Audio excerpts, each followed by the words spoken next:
And joining me now to discuss is the National Public Diplomacy Directorate representative of Prime Minister Benjamin Netanyahu's office, Tal Heinrich. Tal, it's so great to speak with you, but of course I wish it were under better circumstances. Now, I understand you arrived in Israel just right as the hostility broke out. Where are you located right now, and what have you been seeing on the ground there?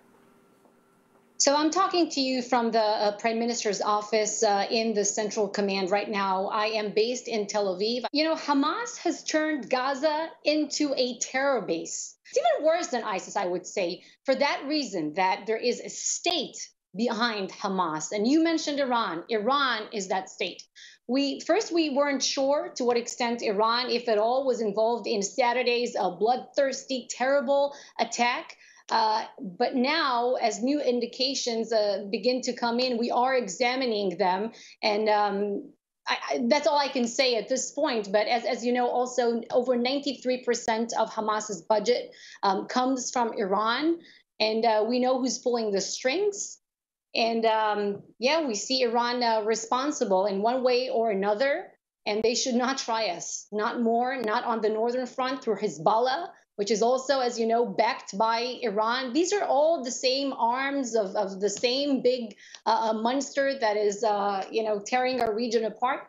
Now, Biden has reportedly been in contact with Prime Minister Benjamin Netanyahu, and Netanyahu has called on the largest ground operation the nation has ever seen.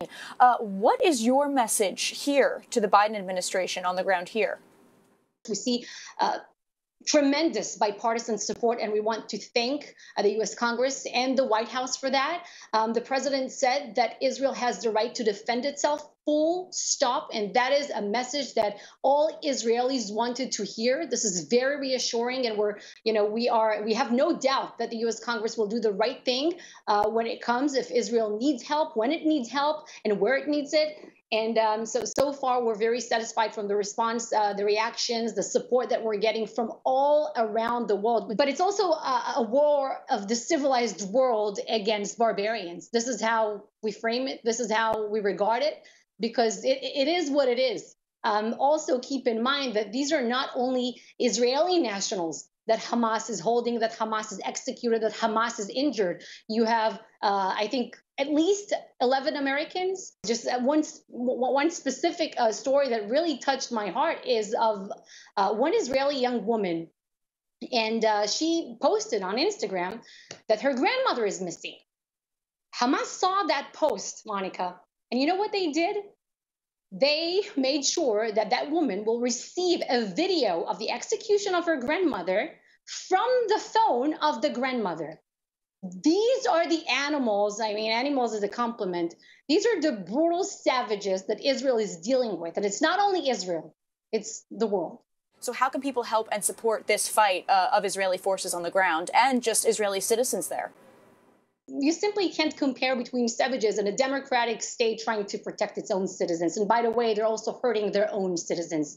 So that is one thing that, everyone should contribute to our effort where they can, whether it's donations that we're seeing coming from organizations and so on.